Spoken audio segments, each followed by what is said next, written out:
Tattooing has been around for thousands of years. New York City's modern tattoo culture emerged in the early 19th century in the heart of the Bowery. But did you know tattooing was halted in New York City for 36 years? From 1961 until 1997, tattooing was banned. But there were tattooers that went against the ban and continued to tattoo. Today, we are sitting down with one of those tattooers here on Tattoos in Review.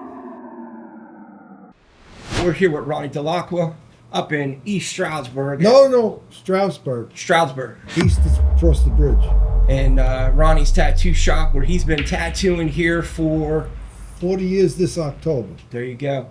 And you were down the street for a couple years prior to that, right? I was in this is the fourth shop I rented. Okay. Years ago, every strip mall wouldn't rent you a spot to tattoo in. They tell you straight out, no, we don't want that here. How I got to get this space was at one point I tried to get the store in front of this, and the two lawyers that were upstairs at the time, his wife said, well, not for nothing, I know there's nothing wrong with that, but you know, there's a law office upstairs, so they put me off. So I went 2 blocks over.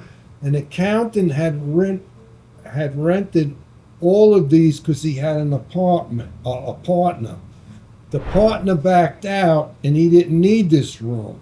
So they were stuck with this spot. So then all of a sudden it was, oh yeah, come down, take a look at it, because what were they going to do with this? Plus it was back here. The only thing is, I can't put like neons on the building outside and, you know, blow away like I wanted to do the front window and do the side of the, I wind up neoning what I wanted over here, and then on the side of the building where all the professional things are, it does says Ronnie's Tattoo and entrance in the alley. Big deal. Who sees it anymore anyhow? You know, there's people that live next door that go, I didn't even know this place was here. Yeah. But you know what? You've been here 40-something years, but your story doesn't start here. No, it starts in Brooklyn. We're going to get into some of that today. We're not going to deep dive into all the little nuanced details, because you've told that story 100 times. Yeah.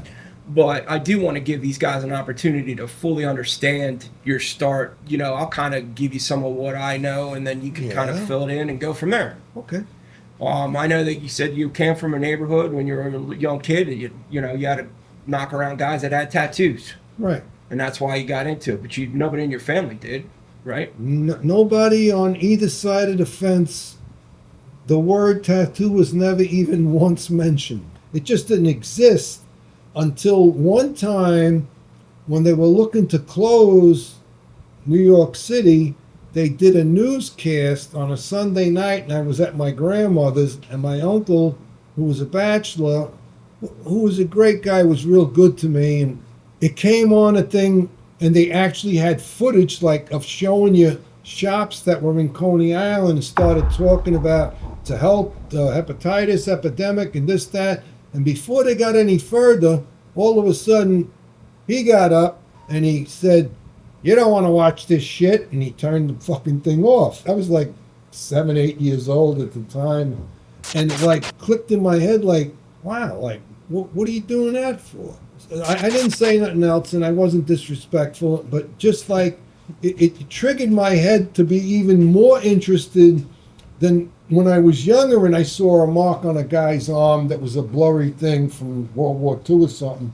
But in my area where I lived, there wasn't many men that had tattoos. Right. Very rare. It was a residential, Italian, American type of an area, good area. There wasn't a lot of people, unless the guy that was in the service came home and he might have had one and he hung in the ice cream parlor. And as I got to knowing on how to do a pin job on yourself, like at 12 and 13, I started doing that on my leg and went, oh yeah, this is how you do it, the old guys tell you. And then through a guy that hung out in the ice cream parlor, Billy was the neighborhood tattoo guy in the area, and then I learned about Coney Island Freddie, and some guy gave me his phone number, how to get in touch with him. What you had to do with him was you had to call him, and then you had to meet him in Coney Island, blocked up from Nathan's on Mermaid Avenue. They used to have phones on the whole side of the drugstore, like 6 or 8 of them, Right. where you'd make calls, and you'd call him from there, and he'd come and pick up like a group of 4 of you, and then run you into Seagate, which is a private community. Okay. The guards at the gate knew what he was doing, so they didn't fucking bother. And he had this big, old-time, like a Victorian ranch, like that had 10 apartments in it. And then on the ground floor was his living room and kitchen, and off to the side was a room about, that big, 9 by 12 maybe. He didn't have much on the wall. He had most of the stuff in books, and that's where he tattooed you. He'd ask you for ID, and I had phony birth certificate that I made that I was 18 years old, and I took a friend with me, and at the time, names were $5, and then we used to call them not sparrows, we used to call them bluebirds. Yeah, the Brooklyn Bluebird, right? Right? They were $10. So I says to this guy that was with me that was 2 years older than me, I said, Nicky, you want to get a name? I'll get a name. I'll treat you, He went, oh, no, I can't think about going home and have a tattoo, my fan. And I says to myself, I don't give a flying shit what's going to said or done. I didn't have a family that really broke my balls and shit. They let me coast on my own. I mean, I had jobs when I was 13, 14, washing dishes in a restaurant. I was my own. I wanted to buy my own clothes because my mother was a seamstress. My father was a musician that he played French horn and orchestras and this and that. It was seldom and slew in between. So, I tended for myself more or less and hung with older guys always. Right. So the point is, that Sunday, he didn't want to go, so I said, yeah. So now the first tattoo he did on me is this bird in 1965. I think I was 13 and a half, maybe 14 years old. Later on, Mikey threw the flag behind it on Columbus Day after 9/11. Mike Perfetto, okay. with just the shader. And the dice and all of that stuff is Mikey's stuff, and then there's Freddie's and Tony's. Did a lot of stuff on me also. I more or less picked and choose, what I wanted to put on me. I just didn't go to anybody and like that and whatnot. And then I got more interested in it as I got older, and Billy was right up the street from where I lived and whatnot, and he was the neighborhood tattoo guy. So after... And that was Billy Knifeler. Knifeler. Actually, his name was Knifeler. He had gotten tattooed by Freddie and had he had good skin, real light skin. And Freddie did some really crisp, clean, really good stuff he did on him, on both arms. No chest, no back, nothing, leg, nothing. Freddie wound up in 60, 61 selling them machines, but showing them, but not showing them, and Billy was kind of on his own, but he was the neighborhood guy that hung out in the bar. All he had, no flash, just acetate stencils, an empty wine box that the gallons would come in with a power supply, a couple of Jonesy machines, stencil powder, green soap if he had it, Vaseline if he had it, tissues if he had it, otherwise he'd send you. But his mother, in the house they had, he used to set up in the basement. His mother didn't like the idea of him tattooing. And she used to sit at the top of the stairs and go, does your mother and father know that you're getting that? Do you really think you should do that? So Billy used to go, Granny, do me a favor. Go up fucking stairs and leave me the fuck alone, Nice. And it was they were true. They were good people. But what used to happen was Billy'd be in the bar enjoying himself on the corner, right almost where I lived, and friends of mine and other guys would crack on him, and he'd go, look, I've been drinking and I'm really not looking to tattoo you. And they go, what the, no, we don't give a shit, this, that, and the other thing. We want to get tattooed tonight. See, one thing Huck Spaulding said years ago, and Tony said years ago, Polito, when guys want a tattoo, even though they know that the guy down the block, like in Jacksonville when him and Paul were together, weren't as good as they were, but they were too busy to take them, they wanted to get tattooed that night, and they'd go to the guy that they knew wasn't good. So it didn't even matter. It even matter. It was the idea they had to have it that night. Their mind was stuck on that. And then a few days later they go, Look what he did to me. I went, you got the balls to fucking complain about what he did to you. You fucking dragged him out of the bar almost. Right, what'd you expect? Well, what did you want to get? You know, like you didn't give the guy some air. He told you not tonight. And you figured that tomorrow he wasn't going to be around because I think he had a job during the day also. But, you know. Yeah, most of those guys back in the day were doing, like, you know, carpenter jobs or other kind of stuff. Yeah. It wasn't just straight tattooing. Oh, no. Freddie was a carpenter. Let me tell you something. He wasn't just a carpenter. He was a carpenter's carpenter. I mean, rough work, fine work, make a whole kitchen cabinets out of a table saw. You know, I mean, there was nothing when he put his mind to it. Very serious, very strong-headed, and very pig-headed at times, and hard-headed most of the times. I know because I had him. I worked with him in '79 in Staten Island, and I worked with him here after he took a little hiatus that he hooked up with some guy when he left Staten Island that was going to build these condominiums in New Jersey, and then it fell through. So all of a sudden, he was out in the woods, and his wife was working a job, and a friend of mine who had a place in Watchung, New Jersey, Snooky, who passed away, was a good guy. I used to go there on Sunday and work sometimes. He had a shop in Bricktown, and Freddie waltzed in there, and the kid that worked for him, I don't know, Freddie introduced himself, and I said, Snooky said, you know who I ran into? And at that time, I hadn't been in contact with him for 3 or 4 years. I said, oh, man, next time you see him, tell him, here's my phone number, this, that.